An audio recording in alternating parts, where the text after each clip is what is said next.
Hello students, today's topic is static instantaneous overcurrent relay. So this is the block diagram of a static instantaneous overcurrent relay. इस block diagram पे आप देखेंगे जो starting point है उस पर input transformer connect है, then आपका उससे रेक्टिफायर फिल्टर कनेक्ट है, देन लेवल डिटेक्टर कनेक्ट है, देन एम्पलीफायर कनेक्ट है, then output device to trip signal. Okay, तो जो इनपुट करंट इसमें आई है वो मेन सीटी से आ रही है, तो इनपुट ट्रांसफार्मर पे जा रही है. आउटपुट में ये क्या करता है, it gives a proportional output voltage. This input transformer gives a proportional output voltage. ये जो प्रोपोर्शनल आउटपुट वोल्टेज आपको मिला ये रेक्टिफायर फिल्टर पे जाता है, जहां ये ढंग से रेक्टिफाइड होता है, फिल्टर्ड होता है, और जो आउटपुट अब आपके पास मिला वो लेवल डिटेक्टर पे जाता है. लेवल डिटेक्टर पे क्या होता है, एक प्री डिटरमाइंड वैल्यू से इसको कंपैरिजन किया जाता है. अगर आपका आउटपुट जो आपका है दैट इज ग्रेटर देन और equal to the predetermined value, तो आपका क्या करेगा रिले आपकी क्या करेगी, वर्क करेगी, और with the help of this amplifier it gives a signal to the output device to trip the circuit. This is the simple basic working principle of a static instantaneous overcurrent relay. So these are some points. The first point is the input transformer has an air gap in the iron core to give linearity in the current voltage relationship up to highest value of current expected, and is provided with tappings on its secondary windings to obtain different current settings.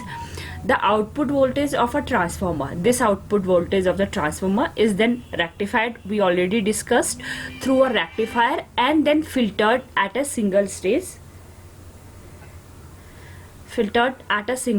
to avoid undesirable time delay in filtering so as to ensure high speed of operation.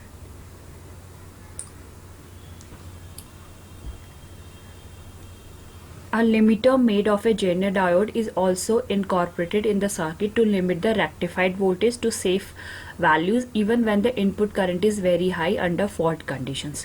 So basically आपका क्या है कि जो input transformer आपने use किया है यहाँ पे को, उसके जो secondary होता है उस पे भी क्या होती है tappings provided to obtain different current settings.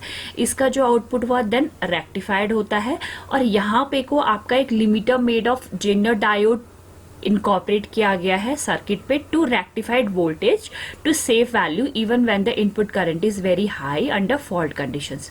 उसके बाद लेवल डिटेक्टर पे क्या गया, जो आपका आउटपुट रेक्टिफायर फिल्टर का आउटपुट है और जो लेवल डिटेक्टर पे ऑलरेडी आपको एक प्री डिटरमाइंड वैल्यू है, उन दोनों को आपस में कंपेयर किया जाएगा. अगर जो आपकी ये वैल्यू यहाँ से आ रही है या आपकी एक्सीड कर जाएगी प्री डिटरमाइंड वैल्यू से, तो आपकी रिले वर्क करेगी. It gives signal to the amplifier to the trip socket. Okay, so a fixed portion of the rectified and filtered voltage through a potential divider is compared against a preset pickup value by a level detector, and if it exceeds the pickup value, a signal through an amplifier is given to the output device which issues the trip signal. So this is the basic working principle of a static instantaneous overcurrent relay. Okay, so अगर आप सिर्फ ये block diagram को अपने mind पे रख रहे हैं तो आप इसका पूरा वर्किंग प्रिंसिपल डिफाइन कर सकते हो. Okay, thank you.